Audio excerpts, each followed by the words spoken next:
১৯৮৯ সালের কাওসাকি মডেলের সেই বিখ্যাত রেসিং বাইকের কথা মনে আছে?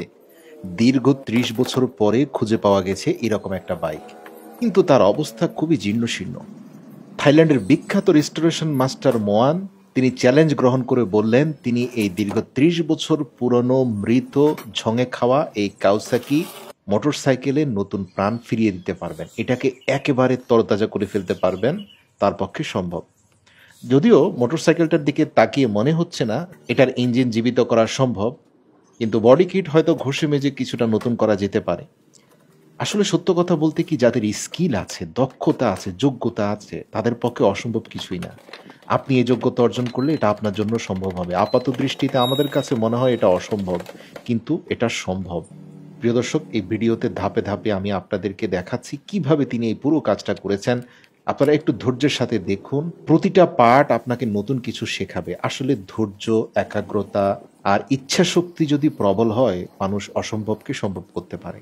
আপনার জীবনেও হয়তো এমন অনেক জিনিস এতটাই ক্ষতিগ্রস্ত হয়ে গেছে, নতুন করে আর আপনি আশাও করেন না যে সেটা ফিরে পাবেন বা সেটা পুনরায় ফিরিয়ে আনা সম্ভব। সেটা অভ্যেস হতে পারে, সেটা কোনো মানুষের সাথে সম্পর্ক হতে পারে। সত্য কথা বলতে কি, এই মোটরসাইকেলের মতো যে কোনো কিছুকে ফিরিয়ে আনা সম্ভব, সেটা মানুষ হোক, কোনো বস্তু হোক বা কোনো সম্পর্ক হোক।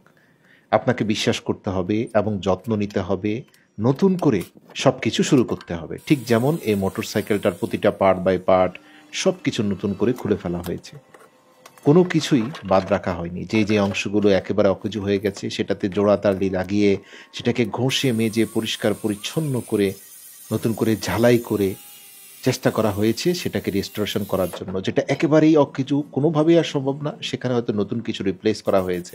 ইঞ্জিনটাকে দেখুন, ভেতরের অংশটা এখনো তাজা রয়েছে, সেটাকে পার্ট বাই পার্ট খুলে বিভিন্ন ধরনের কেমিক্যাল স্প্রে এবং উন্নত মানের লেজার গানের মাধ্যমে সব নতুন করে ওয়াশ করে সেটাকে একদম ব্র্যান্ড নিউ একটা মোটরসাইকেলের রূপ দেওয়া হয়েছে। আর পুরনো সেই আজ থেকে ৩০ বছর আগের মোটরসাইকেলের ইঞ্জিনটা দেখতে পাচ্ছেন, দেখতে অনেকটা গাড়ির ইঞ্জিনের মতো মনে হয়। তো একসময় এই মোটরসাইকেলগুলো মানুষের আভিজাত্যের প্রতীক ছিল। প্রিয় দর্শক, আপনারা দেখতে পাচ্ছেন যে কাদা মাটি দিয়ে সে এই মোটরসাইকেলে যে ট্রেডিশনাল বডি কিট, সেটাকে কম্প্রেস প্লাস্টিক শিটের মাধ্যমে তৈরি করার সে চেষ্টা করছে। নিঃসন্দেহে সে এই কাজে অত্যন্ত দক্ষ। সে জানে একজ্যাক্টলি আজ থেকে ৩৫-৪০ বছর আগের এই মোটরসাইকেলের বডি কিট পৃথিবীর কোথাও এখন পাওয়া যাবে না, কারণ এগুলো অকেজো। তাই আগের মডেলগুলো দেখে নতুন করে কম্প্রেস প্লাস্টিকের নতুন বডি কিট সে বানিয়ে ফেললো। এবং দেখুন সে কতটা যোগ্যতার পরিচয় দিয়েছে। একদম সব ধরনের বডি কিট সে সুন্দরভাবে তৈরি করে একদম নিখুঁতভাবে সেগুলোর কালার করার পরে এখন আর মনেই হচ্ছে না যে এগুলো সে কম্প্রেস প্লাস্টিক দিয়ে বানিয়েছে। মনে হচ্ছে যেন নতুন কোনো বাজার থেকে কিনে আনা বডি কিট।